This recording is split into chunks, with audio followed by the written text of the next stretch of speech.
अतीक अहमद को तो सजा हो गई, लेकिन अब तलाश है असद की, क्योंकि उमेश पाल हत्याकांड में असद की अहम भूमिका मानी जा रही है। उमेश की हत्या का जो वीडियो वायरल हुआ था, उसमें भी असद फिल्मी स्टाइल में शूटिंग करते हुए दिखाई दिया था और असद के पिता यानी कि माफिया अतीक अपने डॉन की पदवी अपने बेटे को देने की तैयारी कर रहा था।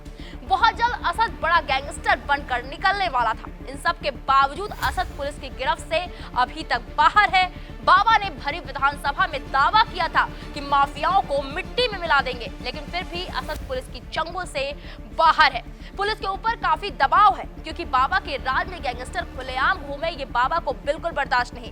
इन सब के बीच उमेश पाल अपहरण कांड में एमपी एमएलए कोर्ट में पेशी के बाद माफिया अतीक अहमद साबरमती जेल पहुंचा दिया गया। साबरमती जेल पहुंचते ही जब जेल में आजीवन कारावास संबंधी प्रपत्र जमा किए जा रहे थे, तब अतीक बाहर वज्रवाहन में बैठा था। इसी दौरान मीडिया के सवालों का जवाब देते हुए अतीक ने असद को लेकर पहली बार चुप्पी तोड़ी है और बताया असद कहां है। दरअसल पत्रकारों ने उससे पूछा उमेश पाल हत्याकांड में असद की भूमिका पर सवाल, तो उसने बताया, मुझे असद के बारे में कोई जानकारी नहीं है। उमेश पाल की हत्या के समय मैं जेल में था। जेल में ना तो मोबाइल का प्रयोग कर सकता था, ना ही इंटरनेट का, इसलिए मैं इस केस के बारे में कुछ नहीं जानता। जब उससे कहा गया कि पुलिस ने उसे उमेश हत्याकांड में नामजद किया है, तो उसने कहा कि पुलिस कुछ भी कर सकती है।